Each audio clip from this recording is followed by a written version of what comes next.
আসসালামু আলাইকুম, আমি তানভীর। আমি আজকে কথা বলবো এলকে 1900 কম্পিউটারাইজ বাটিক মেশিন সম্পর্কে। এই মেশিনের গুরুত্বপূর্ণ কয়েকটি এরর সম্পর্কে আলোচনা করব এবং এই এররগুলো কেন আসে এবং খুব সহজে কীভাবে সমাধান করা যায় ডিটেলস আকারে আলোচনা করব এবং স্ক্রিনের মাধ্যমে দেখিয়ে দিব। মূল ভিডিওতে যাওয়ার আগে আপনি যদি আমার চ্যানেলে নতুন হয়ে থাকেন অবশ্যই আমার চ্যানেলটিকে সাবস্ক্রাইব করে পাশে থাকা বেল আইকনটি বাজিয়ে দিন এবং এরকম আরও অনেক এরর সম্পর্কে ভিডিও দেখতে আমার ইউটিউব চ্যানেল প্লে লিস্ট থেকে দেখে আসতে পারেন। এখন আমরা কথা বলবো ইরর 7 নিয়ে, মোটর ওভারলোড মেশিন লক। আজ আমরা আলোচনা করব ইরর কোড ইরর 7 নিয়ে, যেটি সাধারণত হয় তখন মেশিন যখন মেইন শেফট ঘোরার কথা ছিল কিন্তু আটকে পড়ে যায় বা মোটর চলতে পারছে না, তাহলেই ইরর 7 দেখাবে।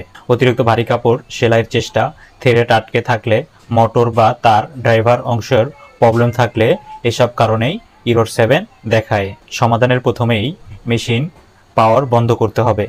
এরপরে হ্যান্ড হুইল দিয়ে মেশিন ঘুরিয়ে দেখতে হবে নর্মালভাবে ঘুরে কিনা বা জ্যাম হয়ে আছে কিনা।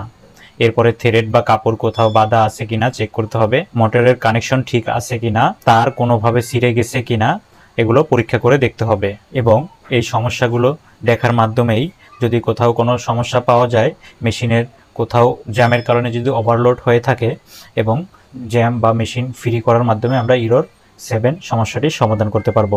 সর্বশেষে টেকনিশিয়ানদের উদ্দেশ্যে একটাই কথা বলবো, মেশিনে যে কোনো ইরর আসুক না কেন অবশ্যই নিজে একবার মেশিনের সবগুলো কানেক্টর খুলে এবং এয়ারের মাধ্যমে পরিষ্কার করে একবার লাগিয়ে দেখতে হবে সমস্ত ইররগুলো রিমুভ হয় কিনা বা ইররগুলো চলে যায় কিনা। এবং এরপরেও যদি না যায় তাহলে অবশ্যই আমরা সার্ভিস সেন্টারে নিয়ে গিয়ে এই ইররগুলো সমস্যার সমাধান করতে পারবো। এখন আমরা কথা বলবো ইরর 10 নিয়ে। আজ আমরা আলোচনা করব ইরর কোড 10 নিয়ে, যেটি সাধারণত দেখা যায় প্যাটার্ন নাম্বার সংক্রান্ত যে কোনো সমস্যা হলে এই ইররটি দেখায়। এই ইরর মানে হলো মেশিনের যেই ডিজাইন বা প্যাটার্ন ব্যবহার করার কথা সেটা ডাটা রুম ঠিকমতো রেজিস্টার করা হয়নি বা সেটিং প্যাটার্ন 0 করে দেওয়া হয়েছে, ফলে মেশিন বুঝতে পারছে না কি সেলাই করবে। প্যাটার্ন নাম্বার না থাকলে বা প্যাটার্ন নাম্বার 0 থাকলে ইরর 10 দেখায়। সমাধানে প্রথমেই নতুন প্যাটার্ন ইনপুট করে। এই ইররটি কেন হয়? নতুন প্যাটার্ন ইনপুট করার সময় ভুল হয়ে গেলে, মেমোরি থেকে প্যাটার্ন ডিলিট হয়ে গেলে বা কোনো কারণে প্যাটার্ন নাম্বার 0 করে দেওয়া হলে ইরর 10 দেখায়। সমাধানের প্রথমেই মেশিনের রিসেট বাটন প্রেস করে এরপর প্যাটার্ন নং ঠিক আছে কিনা তা চেক করতে হবে এবং 0 থাকলে যে কোনো একটি প্যাটার্ন দিতে হবে। কন্ট্রোল প্যানেল বা সিটিংয়ে গিয়ে 201 নাম্বার মেমোরি সুইচ চেক করতে হবে।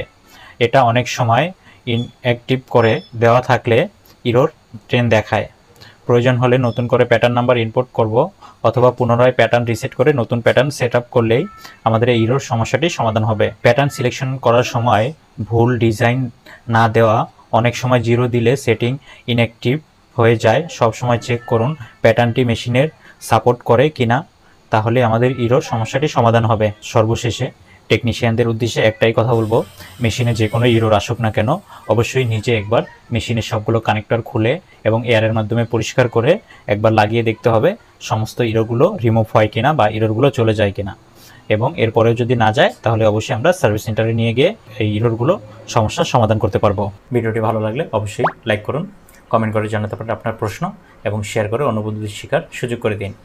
এরকম নিত্য নতুন কম্পিউটার সুইং মেশিনের প্রোগ্রাম নাম্বার ও ইরর সম্পর্কে জানতে এখনই ফলো করুন workman to winner BD Facebook page এবং আমার YouTube channel workman to winner BD চ্যানেলটিকে সাবস্ক্রাইব করে পাশে থাকা বেল আইকনটি বাজিয়ে দিন, যাতে পরবর্তী ভিডিওটি সবার আগে আপনার কাছে পৌঁছে যায়।